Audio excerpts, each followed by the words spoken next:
Hey, you like cars? Yes, we are back. Okay, it's been a couple weeks. It's been a couple weeks, but I'm back in this piece again. We're back to the regular schedule program. You know what time it is. Let's start this off correctly. Podcast. Yo, I can't. What? CarQuicks podcast, episode 112. Proper. Okay. Starting off rusty. How y'all been out there? How's your loved ones, your friends, your family, your children? How are the prayers being answered? As I say, I want you to always know that I'm thinking about the people that listen to this podcast. Hope everything is going well for you. I hope there are things that are aligning well with you. I've been good. Okay. Things have been good. I just came back from shows and events, and a lot of car content has been created. I got so much to edit. It's like I got so much to edit, but that's a blessing, right? Like, I don't complain about the fact that I have a lot of things that I can edit and put out as content and just keep pushing forward. But everything else has been well. There is some unfortunate news, and I won't get into much details, but a very close friend of mine, my best friend out here, lost a very close person to him. That is an unfortunate thing. If he hears this podcast episode, he knows I'm thinking about him, praying about him, and there for him during this time, because it's not easy. So there are those things that have happened. But we are here to talk about something that we do enjoy, okay? And that is the cars. But before I get in there, you check. If you're not looking at the video portion of this podcast, I don't understand why you're not by this stage of the game. But if you're just new to the 112th episode of what I'm doing, check out the podcast in video format on Spotify. Check it out on YouTube, especially. And then if you check my Instagram and other social media channels, you'll see little reels of it here and there as I put up this little episode. But the reason I'm saying that is because if you check the hat, I got the fresh SEMA hat on. And I went to SEMA because the last episode I talked about me going there. And then I had the week of SEMA. If you're following me on social media like Instagram and YouTube, there's live videos. There's a couple little posts. Then the week I came back, it was super busy. Like, I came back and a whole bunch of things had happened in life. Not bad, just, weddings and, getting the children settled, work, things like that. Things just kind of progress. And then I was like, looked up and I'm like, oh, snap, I got to get to it. Okay. So let me just recap SEMA real quick, because I was going to do a special dedicated episode to the SEMA recap, but I just couldn't. But, this is only my second year there. Next year when I do go, I am planning to I'm either going to bring one of my computers along and utilize their media center at SEMA and try to figure out a way to upload things during that week. It's not as easy as it sounds. It sounds like you just upload stuff, but honestly, you're walking around for hours recording stuff, and then to get back to the hotel and try to edit, internet ain't even that fast, and it's like you just tired. But to recap, it was another just wonderful week.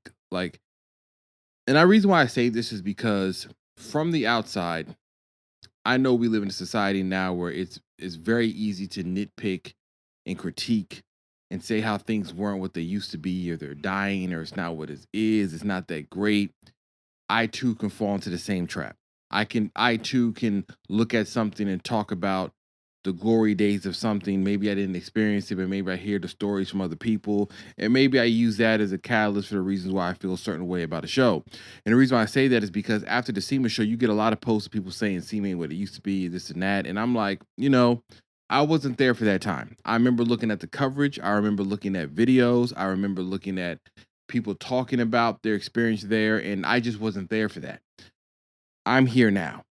And these 2 years I've gone, exciting, excellent. I can't complain. I'm coming back next year, and a year after that, and a year after that. Okay, every year that I'm able to come, that I'm blessed to come, guess what I'm doing? Coming to SEMA, walking them hallways again. So I had another great time. And the reason why I say that is, like I said, is because sometimes we can become jaded about certain things that are going on. I tell everybody, I don't know how your experience is, but I have a great time every time. Yes, there are cars that are not built to the most nth degree. Yes, there are things that can be questionable on like a car wrap. Yes, there may not be injectors connected on the motor. Okay, a lot of this stuff is a showcase of the potential of what they're building, what they're doing. But in between all of that, that gets highlighted as the negative side of, the SEMA show. There is some exceptional things happening. Exceptional. Okay, the hot rod people like Rings Brothers, any of the premier people. I mean, Chip Foose had a Lincoln Continental there that was so insane. Okay, just the details, the craftsmanship. Ring Brothers brought out that Aston Martin Octavia. Let me tell you something. In person, doesn't even do it justice. Like the level of workmanship, the level of craftsmanship, the level of execution is just unreal. Like some of the stuff you would see there is just like you would just sit around and be like, I just can't believe this. Like, it's unbelievable how good this looks. Okay, even on the import side, we went to the Toyo Tread Pass. There's a car club in LA called SK Car Club, and they did like this interesting take where they took a S63, brand new S63, like a 2025 one, took that body off and then put on a new body that reminded you more of like an old E-Class, or think of like Bentley, very boxy greenhouse. It looked incredible to me. I was like, this is nuts because it's just so different. Outside of the other imports that were there, just high quality builds. There's the MK2 there that was flawless. There was dope, was it a Chevelle, I believe? There's an NSX that was fire, an E28 that looked, it couldn't get no cleaner. Okay. Indecent had their Porsche there. What's his name? Mine's Active 888 brought their R34 there, even though it came like a day late. I mean, it's just all these little things that make it so special to me when you go to the SEMA shows, because you get to see this stuff that you would normally only see maybe at select shows if you live in the city that the person has a car. But to collectively get this difference of like, I'm seeing excellent hot rods over here, I'm seeing crazy muscle car, I'm seeing trucks over here, I'm seeing overland builds, I'm seeing imports, I'm seeing supercars, I'm seeing just all this stuff together. And then you get the other industries, right? Like, I'm not a painter, I'm not a professional car detailer, but I understand that stuff because I wash my car. So you get to see like companies that are showcasing products they have. I like seeing the products. I like seeing the overland stuff too. No, I don't have an overland build, but I still love aftermarket industry, automotive, truck industry. You get to see the PPF and the rap guys. I'm over there. We spent a ton of time over there. I didn't record it because it's not really for my channel because I'm not a car rapper or PPF installer. However, my wife, this is the second year we've gone over there, and she actually did a couple demos with people because she has been saying, I can do this. I want to do this. So just everybody, just hold on, because we're gonna send her to a class. Okay, I would love to do it, but she been talking about it, and I'm like, listen, you go and do that. You learn those techniques. You come, we can wrap the GR. Okay, I'm trying to get free wraps. Okay, I'm just trying to buy the roll, and we can swap colors every other year. Wrap the minivan, we wrap the Sienna. I said the Senna. Like someone's gonna be like, you got a McLaren Senna? No, sorry. My bank account, my tax bracket is not there. However, so that was a cool thing to see. The car bills are great. I appreciate the fact that in my infancy and in my beginning journey, I am running into people who recognize what I do. It's kind of mind blowing. And I know this sounds cliche. Plenty of people that do YouTube or do a podcast or anything that's content creation talk about this element of like somebody calling you out in the hallways of some other place saying, I like your stuff. I appreciate your videos. And it is it is kind of crazy. It's a shocking thing because I be in the zone. So I'm there because I love to talk about this stuff. It has nothing to do with trying to impress other people. I'm doing this like, listen, I'm documenting. If you like what I do, follow along. If you don't, listen, I hope you find somebody that resonates better with you. And that's all it is, just organic, authentic coverage and content. So when I run into these people, it is just great to put a face to a name. I hope I come off as authentic as I do, and I think in my videos, as people say, as I am in person, because I love to meet them, shake their hand, and just tell them, hey, whatever you're doing as well, keep it up. If you're doing content and stuff, I want to see more of it as well too. So I was able to meet more people that recognize me, which is kind of funny because my wife was the one that a lot of times would call out saying, "Hey, somebody's trying to get your attention," because I'd be in there just looking at engine bay like, "Man, this is fire." And she's like, tap my shoulder like, "Hey, somebody's trying to say something to you." And I'm like, "Oh." And you meet the people. It's just very cool. This very cool aspect of just doing this content thing and coming together in the area where you get to see YouTubers I follow. I met the Throttle team again this year. You run into people like TJ Hunt I follow. You run into people like Hurt from Nappy Boy Automotive. I didn't see T-Pain, no, he wasn't there. But you run into these people that you see, and all of them are genuine. All of them are cool. I mean, just quick little dabs, sometimes a quick little fist bump, being like, "Hey, I love your content. I like what you do." I met a gentleman, Dead on Alex, who has one of the most fire LC builds I've ever seen. Ran into him down the hallway. I'm looking at a car. He looks at me, he's like, "I've seen." I'm like, "Oh, Dead on Alex guy." And so I saw him as well. It's just really cool to meet these people and also see them as passionate about the content and stuff we're seeing. And they had a Hoonigan outside. They had a little booth outside of Hoonigan. They had a little burn pit. Even though I do want to address something, there were some comments that said that whatever Hoonigan had built, they had like a drift box, burnout box. Some people are like that emulated the takeover scene, right? That we've been all fighting about and talking about it ruining the car culture. There were some comments saying that that was emulating that bad take on the car culture, which I found absolutely, that was a reach. I mean, fully stretched out, pulling a hamstring reach. I didn't understand how we got to that stage of it. My argument against it, and whenever I saw a post like that, I said, what you're saying is that in a controlled, and we're talking about a controlled environment. Hoonigan had a burnout yard. That was one of their things. It was like, come here, come to our shop, come to our place. We can burn out, have fun in the enclosed on our property environment, which is essentially what they did here at SEMA. And to say that's takeovers is absolutely ridiculous, because a takeover, by the nature of it, was taking over public areas, public property, causing a disturbance, disrupting people trying to travel back and forth through their city. Not Hoonigan having a custom booth set up at SEMA to have drifters and drivers come and just have a good time in a controlled environment. We might as well shut down Destruction Derby. We might as well shut down Monster Jam. Y'all just over there crushing cars and doing backflips. Okay, it's a takeover. I mean, that is essentially what you would be saying, because we can't do burnouts now. A donut, if somebody does a donut in a controlled environment in a parking lot with barriers around it, with people want to see it and cheer it on, that's a takeover. What about the Australians with the burnout cars? That's a takeover now. They're them doing a burnout and doing donuts and all this. That's a takeover. See, that's what I'm saying. Like that also plays into the reason why the takeover situation is such a bad look, because now we're confusing illegal activity with an element of car culture that is now getting a bad rap. Burnouts and donuts now can't be done in any circumstance because you now can get tossed under the category of a takeover kid.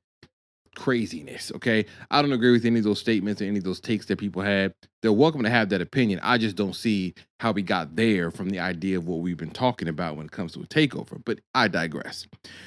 Outside of that, the show was great. A ton of walking as usual. My wife is a trooper. Shout out to her if she listens to this episode. She does listen to them, by the way, okay? And she does. Her presence there is invaluable because she's the one taking the pictures. I'm busy doing video. She's shooting pictures. And I have gone to plenty of events by myself, and I know how much work it is to do everything solo, because sometimes, like I'm at the Texas Truck Rodeo, I got to shoot the video, then I might have to double back. I'm like, oh, I didn't get no pictures real quick. Let me get some pictures to post on like Instagram. Like, you got to do a lot of things when you're trying to do content. And it doesn't take away from my experience. I know sometimes you have a camera in front of your face. There's this idea now that we aren't experiencing the presence of the moment. I did a very good process this year where I was putting the camera in front of the things I wanted to see in the first few days. And then it gave me time at the end on Friday, like between Thursday and Friday, I had covered what I needed to, so that I can very much just kind of walk around and enjoy the show and see other things. So we got to, kind of pay attention to more booths that we wanted to see that didn't really pertain to my channel, but it allowed me to enjoy them as well. So the SEMA show, the SEMA people, I love the event. I love being able to go there as media. I'll be there next year. I'm gonna be there the year after that. And one of my goals, just to put it out there, manifestation, to get my GR Corolla somewhere in a booth, somewhere in that show. It is going to happen. Okay, just mark my words. I've said it plenty of times. It's going to happen. I'm going to get it done. I'm going to talk to people. I'm going to make my way to have it there because I think that's incredibly cool. I don't care about anybody else who's done it before for many years. And now they're like, oh, SEMA car booth is old new. Listen, ain't old news to me. It's brand new news. Okay. Brand new. And I'm excited at the idea to get there and do it. So that's something that's just sort of goal of mine that I want to do. I don't have to get paid for it. It's not something that kind of monetarily does anything for me. It's just an internal goal of something of being like, I've seen this show all these years. It would be incredible to get my car there. A booth car would be top tier. To get it to be outside, equally as cool. But I got work to do, okay? It's not like you can go up there with just kind of a basic looking GR Corolla. You got to come there looking official. And speaking about that, the Saban kit that I saw in person, and I have 2 videos of me talking about this kit, so people are probably tired of me talking about it. Absolutely fine. I'm not even going to get too deep into it. The Saban kit for the GR Corolla is absolutely outstanding in person. Absolutely fire. I need it. Okay, that's just all I got to say. Also, the cool thing is, while I was there at the show, I did win some big breaks from a company, APG, by doing a small little game they had there. I didn't even come there expecting that. Again, shout out to my wife because whenever she's the one that wins stuff all the time, literally all the time, she wins stuff. Now you would think we would be there trying to gamble because she's the one with all the, energy to win stuff, but we didn't even do that. I'm just saying we won the big breaks. It is something that I have been wanting on the GR Corolla. It is a little bit different, but we'll talk about my ideas about that at the end of this podcast episode when we get to, GR Corolla updates. But let's just get into some news real quick, right? I want to talk about Honda. Okay, okay. We know the Prelude was coming. We know the Prelude was not like the Prelude of yesteryear. I was cool with that. I was cool with it. I didn't even think of it as a big issue. I said the Prelude can have a place when it comes to people wanting something that looks sporty, a little bit sporty, but efficient, looks good. The aftermarket can jump right to it. And I backed it up by looking at companies like Mugen and other ones that already making parts for the Prelude. They said in Japan the sales already going up. They can't keep them in stock. There's a waiting list. So it was looking good. Then they released the price tag for the US market. This is when it kind of went off the rails. The base price of where the Prelude is going to start in the United States of America is $43,195. Basically $44,000 when you add the taxes and all these other things. That is $13,000 more than a Civic Hybrid like Sport Touring that shares the same exact powertrain and drivetrain, just in a sleeker looking 2-door body. Everybody, okay, like, so most of the opinions are like, this is overpriced by a massive margin. I have to agree here. There isn't, okay, I'm going to back this up a bit. One side of me is like, this is targeting a very specific niche demographic.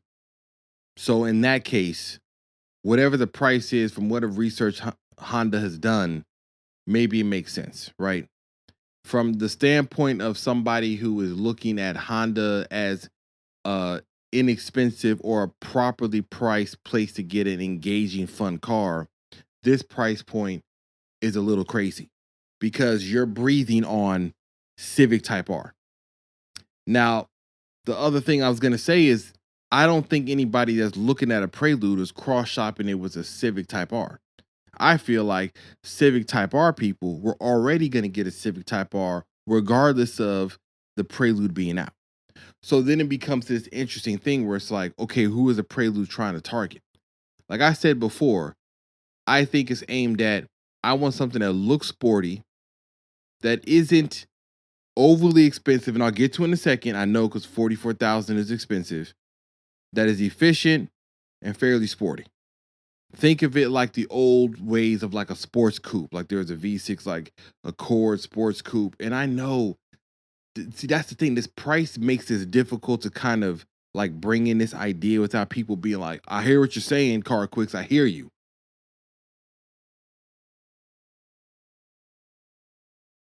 I want you to walk with me real quick. Let's drive with me real quick. Okay, let's just drive down this lane. If Honda is looking at this like a specialized vehicle where it's only for the select few people that want to have something that looks sporty, that has an old name, that has some sporty elements to it, that is still powered by a hybrid powertrain, this is the only option in the entire market.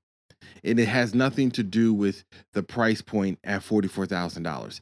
I'm just looking at it like, if that's how they're looking at this, what is your alternative if you were looking at something in this price?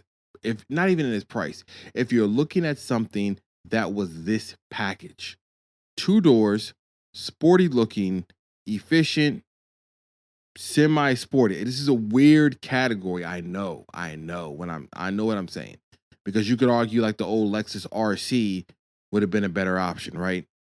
Because you probably price similar to what they're charging those for.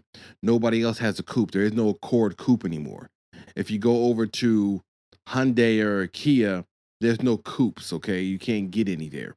If you go over to Subaru, I mean, you have like the BRZ and you have the GR86. Somebody could argue those are better sporty cars, and they do come in automatic and they have better power and delivery and sports. So yes, those are an option. But I think Honda's just relying on the fact saying, well, we're Honda and this is a sports hybrid platform, which is not trying to compete with a GR86 or a BRZ. So it makes it's just in this funny place. And I will say this, if it was priced around $36,000 or 37, we wouldn't be having this discussion. It would have already made sense, which I don't understand why they couldn't have done that, because it's sharing a powertrain. And that's where I understand people's critique, is because if you're sharing a powertrain and drivetrain with a Civic Touring hybrid, you're subsidizing the cost. You're selling Civic hybrids hand over fist. So if you're just sticking a new body on top and borrowing the front suspension and brakes from the Civic Type R that you're selling over and over again, it's like a parts bin special. I got the suspension from the car that I sell a bunch of at a premium price, the Civic Type R. I got the powertrain, the drivetrain from one of my volume sellers, the Civic Hybrid, and now I stuck a new body on top. I would imagine that with all that together and all those kind of internal subsidies, we should be looking at a $36,000 or $38,000 price tag, because we're not making a bespoke vehicle. The Civic Type R has its own engine. Its powertrain, its drivetrain are unique to it. Its chassis modifications unique to it. The body on the outside is unique to it. So it's kind of the same thing. So for this to be close to that, and that being the Halo sports car of Honda, because they don't have anything, there's no Acuras and NSX and any of that, then I understand the critique and the pushback of people saying, why is this price so high? All I can say at the end is, I still think it's a good car. I still can't wait to drive one and review it. I just think that the price tag does push it very much into an even, what's the right term? It's already in a niche, but an even more smaller niche, like just a real calculated, which means the sales aren't going to be that high. And maybe Honda didn't care that the sales were going to be high. Maybe that was the whole point.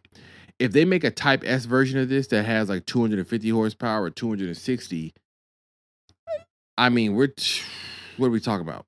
$50,000? It's gonna be a hard pill to swallow. Like I said, I still think the car is good. I still think it's cool. I would like to drive one, but the price point is something to consider. And it does put it in a very weird space where you have to really justify it based off your own desires. I do think that that person exists, and I can see somebody agreeing to this. Like, I don't want to. What's the right term I could say? I can see somebody agreeing to the setup. I can see somebody who is very much like, hey, I like how that looks. I like Honda. I like the reliability. I want their hybrid platform, but I want to be in the cool chassis. Give me some other little spruced up things, brakes and suspension. Like I've said before, then this could work. But like I said, the price point is the price point is going to be a lot to get with. Okay, there's going to be some interesting takes and interesting journeys down the line as this car comes out and whatever happens in the used market. But driving along outside of Honda, we're going to jump into Jeep.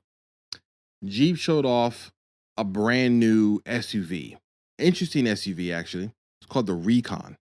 2026 Jeep Recon. Now, at first, when I first saw this, because as you can see right here, it's a very boxy setup. Very much old Jeep Commander, right? Now, my brain was like, oh, it's like a Jeep Commander EV. But actually, after reading about it, it is based more closely to the Wrangler.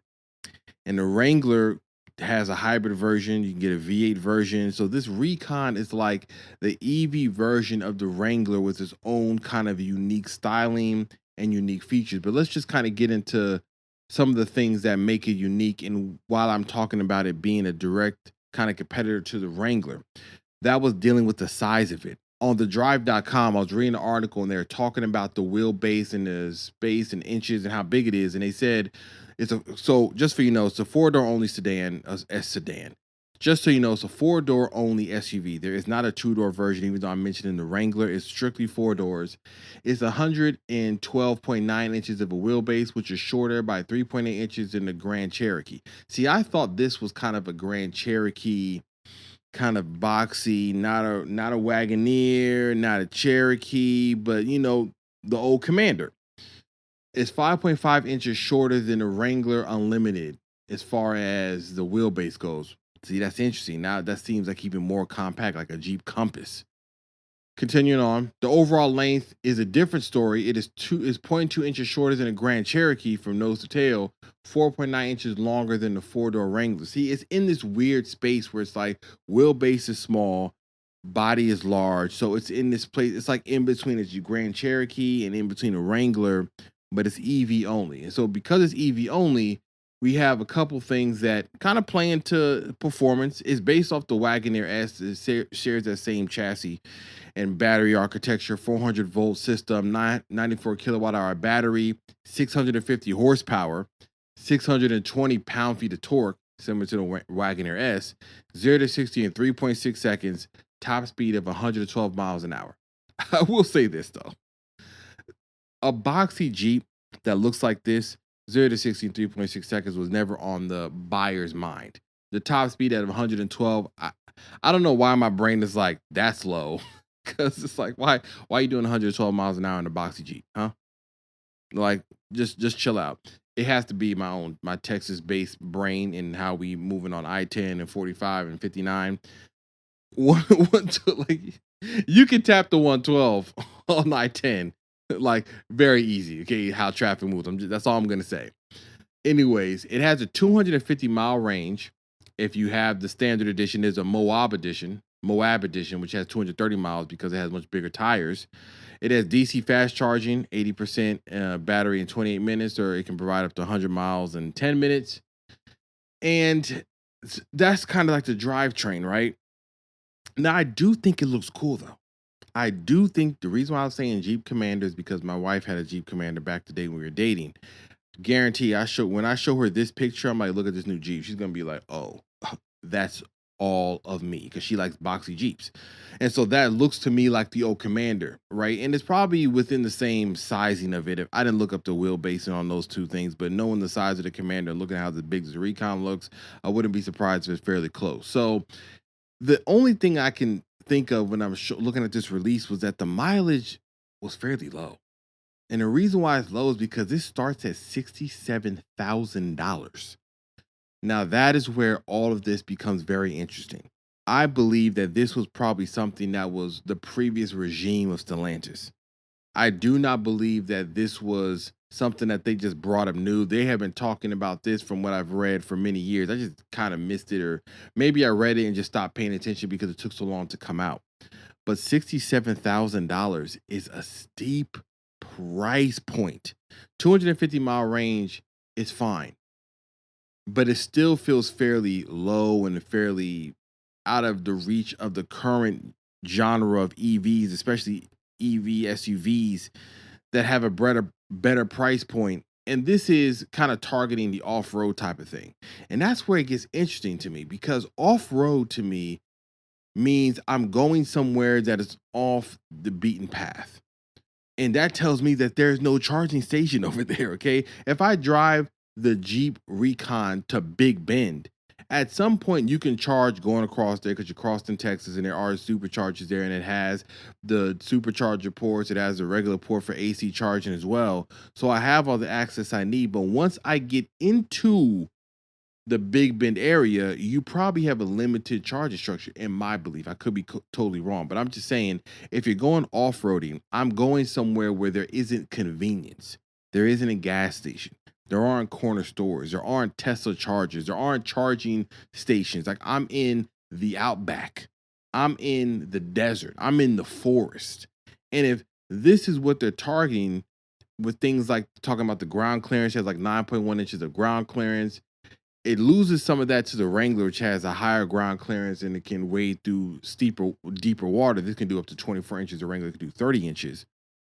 My brain keeps thinking about, where are you at where the 250 miles is enough to get you through your trail, having fun with your friends, get to the campsite, use the truck and for all the features that it can do. I'm sure there's a charging port on there. It has plugs and all these things you can do. But where, after you have used up the battery, are you charging? Like, do you only get to go? Do you have to charge at the base of the camp, make your way up there, do your trails and all this, and hope you don't waste the battery using things like locking differentials and all-wheel drive and four-wheel drive, which eat at the battery, having AC on, having the navigation on, cameras running, like that type of thing eats at the battery. So 250 miles of range, or 230 if you had the Moab edition, which is a true off-road spec, seems fairly low. And I could be completely wrong. And the people that are actually overlanding or off-roading are like, yo, it's plenty of range. We don't even be in the mountains that deep. You can hit the mountains, do 100 miles, turn around and hit the charging station down at the base. I mean, I could be completely wrong. I'm just saying it just seems interesting, considering where off-roading, in my mind, should take you, or where you should be going. Now, they did show the interior, and I do like this interior. It is, I mean, it's a Jeep. There's a giant 14-inch, display sitting on the center console. And I'm like looking at the picture now of this again because I have to remember. The, the big, I don't mind it. I like the steering wheel design. It's kind of flat at the bottom, flat at the top. Giant screen. It's kind of a mix of like the current Jeeps, mix of like the new Cherokee. It's a clean interior. Okay, I will say that. There are cool little features though that tie into the whole Wrangler S thing. The doors can come off, as you can see here, and you can take off the rear window, like the back rear quarter panel, not quarter panel, but you can take off the rear window, side window, which then you can have the entire thing be open air. You can have a panoramic roof, or you can have a retractable soft top, similar to like, Wrangler, without having it to be removable. So these elements of like Wrangler, no doors, take out the windows, are there, but in this kind of EV platform. So as a street vehicle, I think it's cool. I just think the price point makes it a very interesting idea, because we have no more tax incentives for EV subsidies. Those are gone. So you're 67,000 starting. You add some options. The Moab edition probably costs $73,000. That's crazy. We're getting up into 80 grand. Talk about the taxes, interest rate. It becomes a very expensive proposition. And I don't really know where they're going to position this. I do think that there is a market for people that do want an EV SUV that looks like old Jeeps. You can sell some of these. It's just an expensive entry point. I still want to drive it though. I want to experience and see what it feels like, because it does look cool. I'm not knocking the look. I'm not knocking the idea of it. I just want to know, like, how does this work when it comes to off-road? How is this going to respond to the consumers on the market who may want to spend up to $67,000 or $70,000 on an EV? Like, how are they feeling about this type of market? Are they resonating with it? Are we gonna have good sales, or are they gonna put a engine in there because it shares the same platform as like what the Dodge Charger had, which we eventually got the inline turbo 6 and the 6-pack? I'm sure they're gonna probably put the Hemi in there. So this could also take part in getting a revision where it gets like the inline Hurricane 6. And I think really that's when the price points really take off, especially if you drop it down. If you get into like this might be getting a little too ambitious, but if you get into the 50K range with like the 6-pack inline 6 Hurricane engine, you got something on your hands. Like really, really do. And you can still put in a high output one at 550 horsepower if you really want to make like a high performance street one or kind of match the performance of the high end EV one. Or obviously you can just do something that's more pedestrian for the sake of making sales to get people to get into the vehicle. I do like it though. Doors off on this type of vehicle does look kind of funny though, because the Wrangler has the look of you can take the doors off and I still look cool. This looks like you took the doors off of a regular SUV and it looks kind of like, hey man, you forgot something. Not like the Wrangler where you're like, oh, you got the doors in the garage. But continuing on with EVs and big, SUV EVs, we're going to talk about Porsche. And this has been a while in the making, okay? The Cayenne SUV has been something that they have been talking about and hinting at. And I never knock Porsche because the Cayenne is what it is, right? This isn't Porsche losing sight of what they're known for, like with GT3 RSs and Caymans and 718s and 911s. The Cayenne has afforded them this ability to continue to create more and more faster 911s. Okay, if it wasn't for the bread being buttered and the bacon being brought home from the Cayenne and Macan, we wouldn't be having any GT3 RSs nor GT2 or any of the other special editions that we get. So the Cayenne Electric is a wild model, especially when you get to the turbo model. It has a brand new 113 kilowatt hour battery with double-sided cooling. That's cool. It helps with the thermal management and all the type of things to keep it cool. DC charging speeds up to 400 kilowatts. And that's in kind of ideal situations, as you know. Probably if you were at like their charging station, I think it's in Atlanta, Georgia, they have one that's 400 kilowatt hours, but it can recharge from 10 to 80% in less than 16 minutes. That is fast. No official numbers or anything, but you can, if it says 16 minutes, Porsche usually kind of undercuts themselves to make sure that you at least hit that. So it could be a little bit less. The electric one has both NACS ports for DC charging on the driver's side. It has a standard AC charging port on the passenger side, and this is where it gets cool, wireless charging. So quick little shout out to this, right? This is what the Cayenne looks like. But the wireless charging is a pad that you can put in your house or in your garage that you drive right over and the vehicle will automatically start wirelessly charging. That is very cool. And they didn't say, I didn't get any details on how fast that can charge, but I figure obviously an overnight thing is what you're doing it for, right? You're not just parking there real quick and trying to back out and get some type of charge speed, but it definitely makes it very cool to have that installed and kind of run the charging station inside of your house. So the normal standard Cayenne EV is going to pack a 402 horsepower engine, 435 HP with 615 foot-pounds of torque if you are activating launch control in the regular one. So 402 horsepower, launch control, 435, 615 pound-feet of torque. Then you get to the turbo model, and that is where this gets absolutely nuts. So the turbo model, 844 horsepower, okay? The regular one is 402. Turbo model starts at 844 horsepower.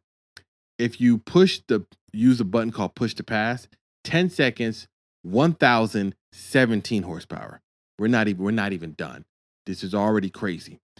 If you do launch control, 1,139 horsepower, 1,106 pound-feet of torque. Yo, that is crazy. Almost 1,200 horsepower in this SUV. Now, if you do launch control, 0 to 60 in 2.4 seconds. I know that feels nuts, and probably more nuts in the fact that you're sitting up high in an SUV and you look and you're this big. Because I'm sure I didn't get a weight on this. There's no way this is not under 5,000 pounds. This is probably closer to 6,500 pounds, given how much the battery is, the electric motors, and everything that they're doing, that this is not going to be something that is a lightweight thing. So you got 2.4 seconds 0 to 60 time. But one of the really cool features is they have a recuperating system inside of the SUV that basically grabs all energy, whether it's from braking or anything, to basically put back into the battery. It's a 600 kilowatt architecture. And they said that 97% of all braking during normal driving is handled by the electric motors without needing anything to do with the mechanical systems of the brakes. That is crazy. That means if you're in the city and stop and go traffic, any of the braking isn't even happening from the normal brakes. It's happening from the electric motor, and that system is recuperating that energy back into the batteries, right? And all of this, right, as far as the price goes, 111,000 for the base one, $165,350 for the turbo one. See, that's normal. I'm not even, it's Porsche pricing. 165,000 for the turbo one is steep, super steep. We already know that when it comes to EVs, even if they're Porsches, this ain't GT3 RSs, they depreciate. So if you're buying this at 165, after 2 years, it might be 105,000. Okay, like you're gonna lose a lot on this. Now, speaking about the styling though, take a look at here. I do like the silhouette, especially from the side. It reminds me of the Taycan or the Taken. Long nose, kind of shorter overhang. It looks like an SUV. It looks a little bit more stretched out just from the side profile. I like the rear of it. It has very cool features, especially when you get to the turbo model when it comes to aero. So in the rear of the turbo model, there is like these fins that jump out, and I don't know what that speed, but it helps. Let me see. The turbo model has features, rear will extend. Okay, so above 40 miles an hour, those rear blades stick out of like these openings that look like vents in the rear of the vehicle on the bumper. And that helps bring down the drag coefficient. It has vents and aero and front bumper that open and close depending on airflow, the speed you're going. So the turbo model introduces all these additional aero features, right? And that rear feature is called Aero Blade. So the cool thing about this is that it does have a cool look, but the interior though is where they kind of really made a big leap. Now I understand. Like I said, I've talked plenty of times about the digital dash. Shout out to Future. The digital dashes are abundant. Okay, I'll say the least. I will.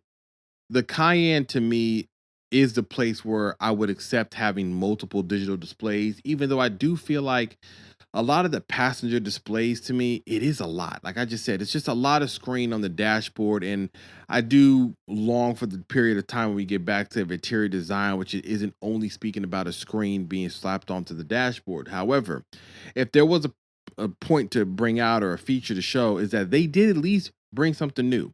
There is a huge, and I say huge, let me just show you the size of the screen. In the center, there's a 12.25-inch central touchscreen that is curved. OLED, all the screens are OLED, so that's probably good because OLED helps you dim it down at night or is more blacked out if you need to turn it off. But in the center, the curved screen at the bottom lets you kind of handle the controls a little bit better at the bottom.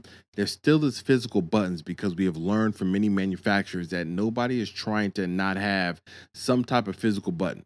So switch gear and power windows and controls are still there. Some of the AC controls are still there in physical button format. On the passenger side, we have a 14.9-inch display, and then in front of the driver, a traditional 14.25-inch display. So 14, 12, near 15 across the dashboard. That's mad. That's the Best Buy TV wall, as I always say. That's what the inside of the cars look like. But I will give Porsche this. The curved display in the center makes a lot of sense, especially how they have the center console. There is like a space at the bottom where you can like rest the palm of your hand. And then that allows you to kind of type in that area that is curved at the bottom. See, that's the type of kind of ergonomics that you have to think of if you're going to go this route of having all screens.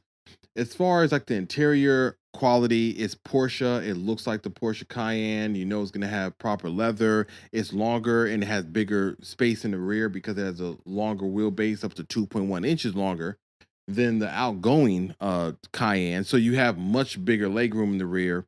And it looks like a Cayenne. I mean, nobody's jumping into Cayennes like I'm trying to look for the craziest, sexiest looking design ever. It looks like a proper Cayenne. I like this green color that they're introducing. And having driven a Macan, I will not knock this because I drove the Macan EV and I was like, this is excellent. how it drove, how it sounded, how it felt. So I know for certain 1139 horsepower on the turbo one is gonna be a good time. Now, going to it's SUV heavy. Okay, SUVs are dropping like rain out the sky this week. Okay, one of the biggest debuts, not even the Porsche debut is big, but this is bigger than that, in my opinion, is a new Kia Telluride. The Kia Telluride was a smashing success for Kia. Those things came out, everybody and their mama had one. They're all over the block. Okay, if you haven't seen a Kia Telluride in the street, you gotta live in Alaska or something, because there ain't no way. Them things are everywhere. Now for 2027, they are introducing a brand new, they're redesigning it, it's new powertrains, all of this, and it looks like this. I kind of want to jump into the exterior first. This, certain angles of this kind of look a little funky to me, right? I know what they're going for: rugged, boxy, squared, similar to that kind of like, I want to say it's pulling elements from that pixelated design that Hyundai is doing. And obviously they have some connection between those two companies. I kind of feel like they're leaning into that, but they're showing this model here, they're showing off as like the XRT Pro or the XT kind of off-road package version, which I do think looks good. And I do appreciate the styling. And they didn't stray too far away from the current Telluride, because I know when you have something that's that successful, when you've made that much money on those type of models, you can't just show up and try to blaze a trail and do something that is going to alienate a bunch of people. But there are a couple things though that I do want to speak about, and I do wonder how it's going to resonate with the consumer. So, for instance, the base engine is no longer a 3.8 liter V6; it is now a 2.5 liter turbo 4. There are going to be people that hear that and they're already checking out. Stay with me. Horsepower does drop. I know I'm not starting off good. Horsepower goes from 291 to 274 horsepower. Okay, stay with me. However, the torque rises from 262 pound-feet of torque to 311. It's 49 foot-pounds of torque more. And the torque is what you feel moving you, okay? So it's not all bad. We lost a little bit of horsepower, but we gained a lot of torque, okay? A little bit of a trade-off. The improvements of the Turbo 4 are directly related to the gas mileage, because the old one did like maybe 20 miles to the gallon, and this one is obviously going to do a little bit more, but they didn't get into those details just yet. However, there is a hybrid version that is coming that will utilize an electric motor that, with that Turbo 4, will then come to 329 horsepower and 339 pound-feet of torque. So you have an option of getting something with the more power. Now, with all that being said, I understand why people, when they see a bigger motor go down to a smaller one that is turbo, they feel like that smaller motor is strained and stressing out too much, where it's not as not as efficient, but not as easily driven for thousands of miles as a V6 or a V8. So there's gonna be some pushback on the idea of them going full 2.4, 2.5 liter turbo 4 and hybrid platform. And I'm surprised, because I really did think that at the very least there would be a V6 option in this chassis because of how popular it was in the regular Telluride from the year before. So they are definitely moving towards something that has better fuel economy and mileage. And if you have the hybrid version, it's 35 miles to the gallon with an estimated range of up to 600 miles. So with the hybrid version, if you aren't a person that's kind of stuck on the fact that it doesn't have a V6, and honestly, most people wouldn't even know the difference in the hybrid one unless they can necessarily hear it, because a four-cylinder isn't going to sound like a V6. But for 99% of everybody who is buying Tellurides to get from point A to B, to pick up the kids, to take road trips, as long as the torque and the horsepower is adequate, this is going to do what you need to do perfectly fine. The longevity of this motor and the reliability of it is what is going to be put up to question compared to some other counterparts that are more tried and true. Now, the wheelbase and interior space has grown, so you get more legroom in the rear, especially probably in the third row. The steering and the features, they have gone to more lanes to quiet the cabin, less vibration, less NVH. There's now a rack-mounted motor-driven steering wheel system that has better feel and response, and probably also leads to the fact that there isn't much vibration through the system, so it's probably quieter, more comfortable. And there's X Pro trim, was what I was talking about before. It's little recovery hooks they have on the front of this one right here. That's the X Pro trim that they are focusing on, which has actually real off-road capabilities, 9.1 inches of ground clearance. There is different suspension that's exclusive to the package, different wheel packages. So it isn't just an aesthetic package, it is a true off-road capable package. And I said this plenty of times, and I did the Texas Truck Rodeo. I did say the off-road package, the overland community, the off-road packages on these standard OEM cars from the manufacturer, big sellers. Okay. If you were at the SEMA show, the overland section is like everything you can think of.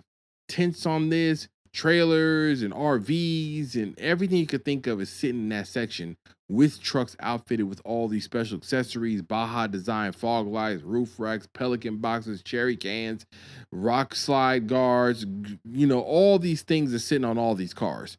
So manufacturers aren't dumb. They're looking at this like, oh, if they're paying extra for some skid plates from a manufacturer, go ahead and offer our own skid plates. If they're paying extra for the fog lights and the recovery hooks, go ahead and put that on a little off-road package on our car.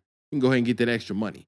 So they're going to pay attention to that market, and they're definitely going to keep going back and forth to kind of dive into that and kind of serve those customers. And I think it does look good. They didn't talk about the pricing, but if we know that the original one from like the year before, the outgoing X Pro model is $56,000, I wouldn't be surprised if this is the same. Honestly, like you really can't expect them to have something that is completely redesigned and then the price point come lower. Unfortunately, right now, all the price points of all these cars are just going up and up and up. So this is going to be a little bit more expensive than the year prior. So keep that in mind. Now, moving along, there is something else to talk about when it comes to SUVs real quick, and that is Dodge with the Durango. The Durango is getting a V6. Before I had talked about how they are like a V8 only, Hemi. Okay, well, Hemis have a higher price point. Hellcats are especially a higher price point. And if you want the Durango to kind of flourish and have the most sales, you do need to have a reasonable option for most people that kind of starts in like the mid 30s range. And that's where the Pentastar, the 3.6 liter V6 is making a comeback as a base option in the 2026 Dodge Durango. That's not a bad idea, especially considering the cost of vehicles, and it's a traditional SUV.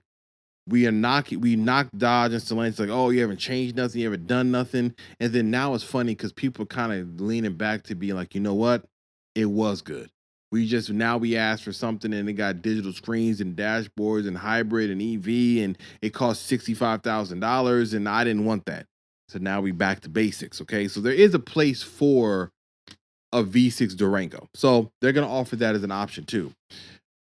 But there's something else that happened this week, or actually today as it's recording, because it's the LA Auto Show that's happening. There's a bunch of reveals and stuff that's going on. And one of them that was happening was from Hyundai. And Hyundai, I just want to talk about is this very cool concept they have called the Crater. It looks like this. Now, this isn't coming out. Obviously, this is a design study. Maybe certain elements of it can come out. But I just want to talk about just the cool idea of this concept, because I've said before, it's cool to see this because it means maybe we're getting more manufacturers to get back to the concept cars. When I was a kid going to the auto shows, the concept cars are some of the coolest things to see because, yes, maybe it won't come out. Maybe you'll never see the day of light. But the idea of just having fun and doing it is what this reminds me of, this little concept they call the Crater. And they said Crater because inside of the vehicle, there's like this little figure, or like a face, I would say, of like a character that finds itself in different design elements in the vehicles you can see here in this picture if you're looking at the video. Okay, remember what I said in the beginning of the podcast. Follow my videos. Okay, now speaking about the Crater concept, let's just I'm gonna hit like some of the bullet points here. It is an EV. It does remind me of it gives me Rivian, that hatchback when they have the Rivian RX3, or even that Genesis Equator concept, which is like a luxury kind of off-road vehicle. But this one, some of the cool elements they have is that one, in this concept, it has a turntable in the back, which is cool. Kind of like, what it reminds me of? My brain just hit it right now. Everybody was talking on videos I saw on Instagram from like Forest Reviews Drives and Pistons, they were all talking about the turntable in the back, right? Like, oh, it's cool. You can have like some music on, whatever you at the campsite or something like that. Kind of make a little funny joke at it. Burning Man, festivals. Now my brain is like, that's what this is for. Okay. Like if they were to make a concept like this, to me, it would be like the festival mobile, right? Like it's off-road. It doesn't matter if it's muddy or grass, wherever it's going. I can camp on there, hit the campsite, pop the hatch, start mixing some music for the show goers. That's what that reminds me of. But anyways, I just thought about that right now. The side view mirrors, though, are the coolest feature I saw because they are cameras, but they also act like flashlights because they're removable. If you take off these little squares, the rectangles on the side, they act like a flashlight as well as a camera. That's that cool concept stuff I'm talking about. The interior, you look at this. This is dope. No infotainment, is bring your own device, similar to what Slate Trucks is doing. But the dashboard, or let's say the instrument cluster, is a projection across the bottom of the dashboard. Now, concepts kind of sneak peek at the idea of evolution of a new product. Projecting the infotainment screen or the digital cluster onto the windshield is something I can see happening in the near future.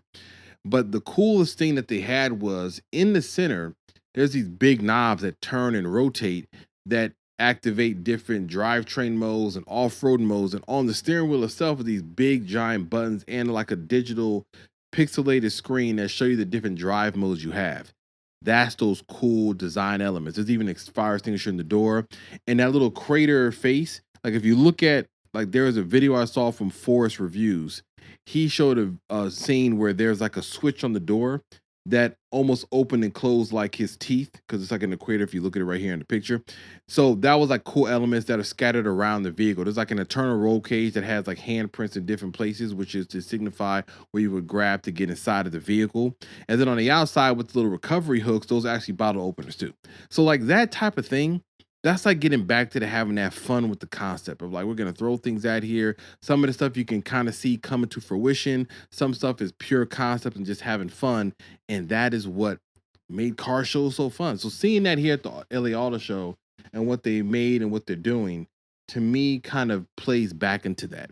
And it does say that this isn't impossible for them to build, right? Let's just have a little fun. Would they build something like this? There is a massive influx of, like I said, off-road packaged vehicles, off-road vehicles, trucks, and everything in between. They could make something like this and make their own kind of segment where it is dedicated to like true off-road vehicles. But the problem with the XRT trims or anything like that is going to be the price point, right? Like how much are you charging that you would have this type of platform and this type of vehicle in itself? But to just see the fun concept and the idea of like these things making their way to some type of production vehicle is the fun part of it. But they were not done. Okay. While Hyundai was over there doing that, there was another brand that is associated with them that was having a ball. Okay. And that was Genesis. Genesis, I didn't get much details on it, even though I was trying to search. They showed off a number of concepts, right? And the one that they showed off that we've talked about before, the GV60 MAGMA, which is the MAGMA is their performance division of Genesis. And the MAGMA finally got released in kind of production form. They did it they were at a track somewhere over in France, but they did an entire reveal of the GV60 MAGMA. It is a 640 horsepower version. Basically, think of the Hyundai Ioniq 5N. Take that drivetrain, drift modes, and all those things that it was doing, stick it in the Genesis one, which would have better luxury materials and stuff inside of it, and it looks like this. And I showed you this one before. This looks dope to me. The GV60 to me looked like a raised up hatchback with just how short the rear overhang was. So with this one, it's 0 to 60, 3.4 seconds, 697 volt architecture, 84 kilowatt hour battery, 640 horsepower, 583 pound-feet of torque, 0 to 125 miles an hour in 10.9 seconds, a weight of 4,938 pounds, which isn't, I thought it was going to be heavier, so not as heavy as it was. There's sprint mode, there's GT mode for high-speed cruising while keeping it comfortable. There's also a driver customizable mode that you can decide how you want the suspension, steering, the power, and the electronic stability control. The chassis, the steering brakes are kind of like bigger, over the standard GV60. Bigger brakes up front, bigger rotors, wider tires, 21-inch wheels, all in the name of performance. And then the styling of it is there's wider bodywork. It is lower and is more sculpted, and that's what I didn't expect. Wider body, like wide body from the factory, larger, sitting lower, bigger wheels, arrow, wing in the back. It looks cool. Okay. It looks cool to me. Now, when is all this coming out? When are they going to release this GV60 Magma with this? It's coming out in South Korea early 2026. It's going to then make its way to the States later in 2026. They haven't revealed the price, but in this realm of like Model X plaids and Model Y performance editions, this is landing right in that right market. I suspect this is going to be in the 60s, which wouldn't be a bad price considering the performance nature of the Magma series. I love this orange color. This orange color looks dope. It's obviously it's in your face and it's bright. But like I said, take the interior they use. There's going to be having suede in there, different trim, probably carbon fiber, those type of things to kind of bring up the sporty nature of it. And it's soon to come here. And given how good Genesis GV60 is and how good their cars are, now imagine the EV version of that now in kind of more of a luxury package. And if you want more of a sporty one, you have the Hyundai Ioniq 5N, you have the new Ioniq 6N as well. You have the Kia EV6 version of it as well. Like you got plenty of options in the kind of the performance EV range from the Korean manufacturers. That's what's crazy. We got more from them than anybody else, and all of them are very, very good. I look forward to driving this. Just like the Ioniq 5N, I can't wait for the time I can get behind the wheel of the GV60 Magma. But Genesis was not done, okay? Outside of that, just kind of real quick to just kind of talk about it, they showed off a Genesis GV90 like a wagon, look like this. Listen, I don't have to say anything. If it's a wagon and it looks like this, make it. Genesis, stop playing with us. Stop playing with our emotions. Drop the wagon, okay? And they weren't done, okay? They had one more thing up their sleeve. That was basically a supercar. They showed off the Magma GT mid-engine supercar, and it looks like this. If Genesis makes this, there's going to be some hurt feelings across the board, okay?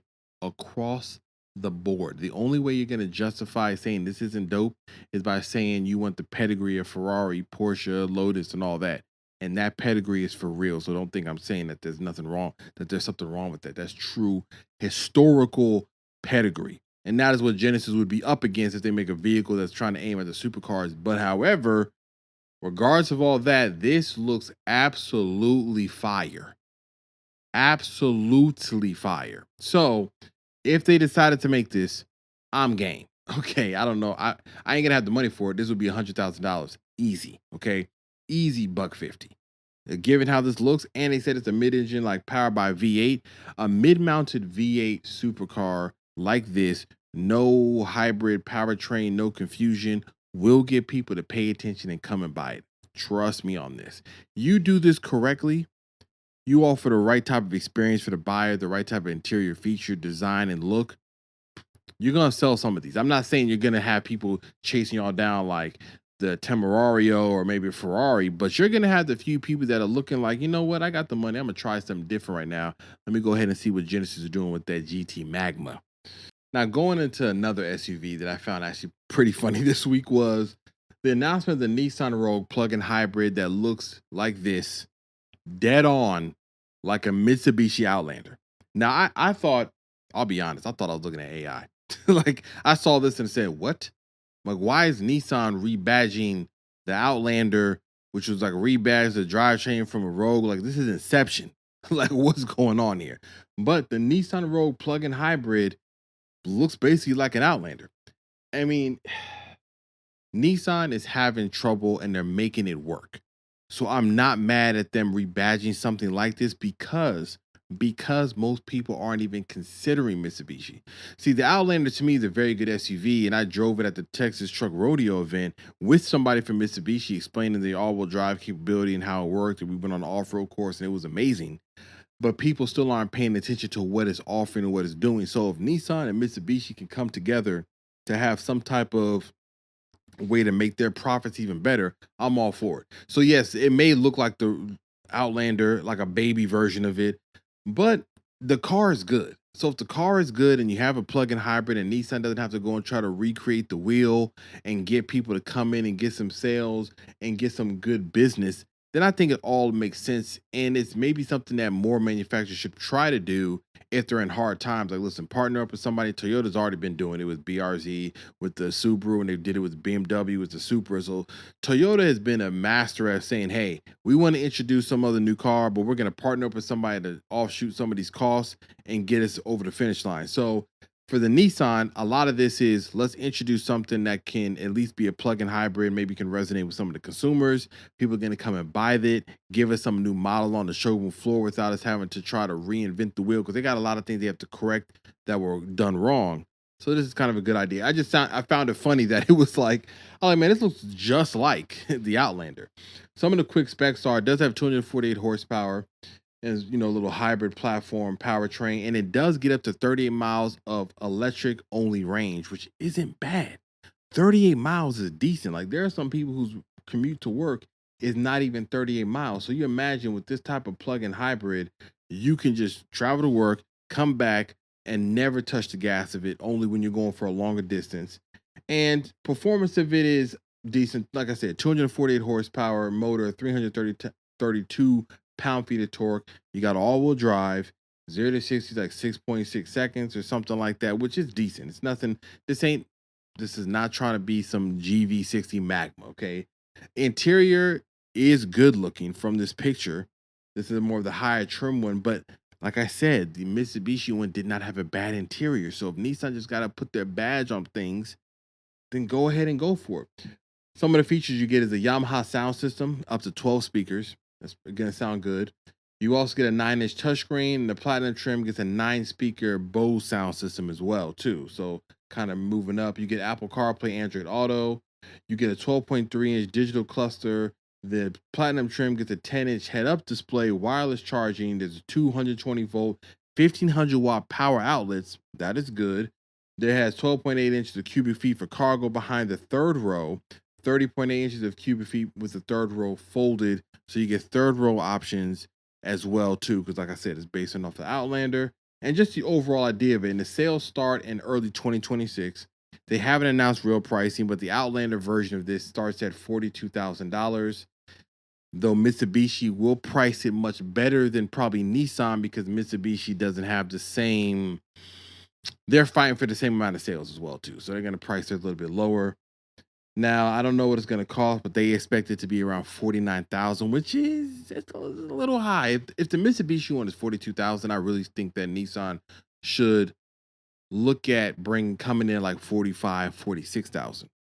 It's still an expensive thing, but it does get you in a nice kind of a soft spot for people that are kind of cross-shopping vehicles, especially if you're looking at KIA Tellurides and Hyundai Palisades and Honda Passports and things like that, or Honda Pilots. And then you come to this, and it's similar, but gets better range. It gets a hybrid setup. You got all electric range. Then it becomes a viable option to kind of really discuss. So that is the new Nissan Rogue plug-in hybrid that I've seen. But to wrap this up, some GR Corolla updates. Okay, back to what I was saying before at SEMA. I was at the SEMA show, and the Saban kit just resonated with me at a level that I did not think was going to happen. And I would like some other kits as well. Like Epsilon has a V2 version of the kit for the GR Corolla, which I love how that looks. However, I saw the Saban one. I was just like, I got to have it. Okay. And so hopefully, something can happen when that does come out. I have been talking to the company when it comes to the big brake kit I was telling you about. That's what I was going to talk about. So the GR Corolla already has brakes on it that are excellent. So it's not like anybody's trying to swap brakes and everything. There was always a side of me that looked at the element of modifying a car and how things look from a distance, and just kind of details, big brakes behind wheels. It's just a look I like. So I always had in the back of my head, like, man, one day if I have the funds to do that, I'm going to kind of do it. And then this happened, and I'm like, we're off to the races. Okay. I don't know what color combination stuff I'm doing yet, but I do know it's going to play very much into the wheels and the situation I'm doing there. And so just baby steps, right? Like the things that are going. I put on a new part from Racer X. If you haven't seen that video, it's right here. It is the lateral movement, the linkage inside of the shifter has further improved the engagement of it. Not that the dark matter one hadn't already done it to the T. I'm doing this last little, 5% there. So I put that part on. We have some other stuff coming in later. I am doing a conversion on the vehicle when it comes to the center console, which is going to be a whole kind of, not that I have to do a write up, because plenty of people on Reddit and on GR Corolla forums and on Facebook have already done this conversion, and I'm just following suit from the original post I saw on Reddit to kind of do it on my car, and I'll shoot a video about it, because the lack of an armrest and the lack of a true center console in the GR Corolla has been a sticking point for a lot of us. Okay, I've dealt with it with the 6-element armrest, but it is time 2 years later to get on to the okay, to get the real deal on there, right? I have more events coming up. I have made it a kind of a mental note about wanting to get to more of the auto shows. I talked about this probably after I was at the Texas Truck Rodeo. I mentioned it in a podcast episode that I was really interested in getting back, or at least getting to more auto shows, right? Somebody that I met at those events, his name is Adam. He does Drive It Out Media. Go check out his YouTube channel as well. Very good, cool gentleman that does car reviews as well. I be bumping into him all over. I saw him at SEMA. He came here to Texas. I'm like, bro, you're getting everywhere. And he tells me, he's like, your stuff is very good, man. You're doing great. You need to come out to like the Chicago Auto Show. He helped me get into the Midwest Automotive Media Association, MAMA. He's like been encouraged. He's like, listen, you need to get out there. And then I run into other people at these events and they're like, yeah, I'm going here. I'm going to LA Auto Show. So another personal goal of mine outside of me getting my car to SEMA is more in relation to this channel, and that is kind of traveling more to these bigger events. My plan, hopefully, is to go to the Chicago Auto Show in February. Later, maybe not next year, maybe the year after, kind of getting plans and funds and things like that together, is to make it to like the LA Auto Show. I want to make it to the New York Auto Show. I want to make it to maybe another one in San Antonio or Austin. I want to make it to these auto shows, especially the big market ones, to have an opportunity to review the cars, do a media day, and be seen. What I've come to find out is taking some words from Rady's Rides. I'll follow his channel. I met him in Dallas, and he told me something. We were having a discussion and talking, and I do plan to interview him for my podcast. It's just been busy, okay? But he did tell me something of like his growth and what he did. And he said he likes to do press in the flesh, which is like shaking hands, seeing people in person. And it's funny because that is what I had in the back of my head. He just has a cool little tagline on that of what I was doing, saying, I want to just be in person. I want them to see me. I want to be there. I'm going to do the work. I talked to my wife about it. I said, the reason why I want to go to these events, I want them to see me, that I'm here, that I'm committed to it. Because a lot of times sending emails and just saying, hey, I want to do this and I'm going to do this. Most of these companies, from what I'm experiencing and seeing, because a lot of things that are working for me is the fact that they keep seeing me there. And that type of thing resonates more than you saying about what you could do or would do and just do it. So I'm looking forward to the time to be at like media press events for the Chicago Auto Show, for the New York one, for LA. Other bigger events are coming. I've been approved to get other test vehicles and press vehicles, probably starting in December, going into January. That is a very blessed period of time. I constantly keep tweaking the content and tweaking how I look at the social media side of things. There's a lot of people I follow that they have bigger channels and platforms, and I look at what they're doing and just figuring out how to tweak and bring the stuff together. One of the things I do want to implement more and do better at is the short form stuff, even though I'm locked in on YouTube long form. Like I'm locked in. Like I want that more so than focusing on short form, but I understand in the realm that we're in when it comes to doing things on Instagram and TikTok, it is better. Those work better for a short form thing. And so while I do chop up the videos I have and put them in short form things, I am going to target more of a short form format, specifically on times when I review a car. So when I have a car for a longer period of time, for like a week, I am definitely going to have short form dedicated one, and then I'm going to have the long form, and then I'm going to have the podcast I'm talking about. I want to take advantage of all these angles I'm being able to do these type of things and this type of content and the stuff I love to do. So all that stuff is coming as well, and I'm progressing. The YouTube channel, man, I want to say this. The YouTube channel is progressing at a rate that I never expected, honestly. Like truly blessed, right? I was at 5,000 subs. I did a post. I was like, man, 5,000. I'm like, man, I'm moving along. Next up is 10,000. And the craziest thing happened is as I've been doing this stuff, the channel went from 5,000 up to near 7,000 in a week. Like just from people just being like, hey, I just found your stuff. I never knew you were doing all this. I love all your stuff. And like just kind of catching up. And that tells me of the things that I've read about when it comes to producing a channel and doing something on YouTube or doing something that you like and you love, and the ebbs and flows, the valleys and the highs, right? You can have slow engagement and oh, my numbers are low, and I can say you're in the valley. But you have to keep going to then rise up above that and keep going. The path that I'm taking, it will end up being straight up. But during that time, there's dips and, there's ebbs and flows. There's valleys, there's highs, there's peaks, there's lows.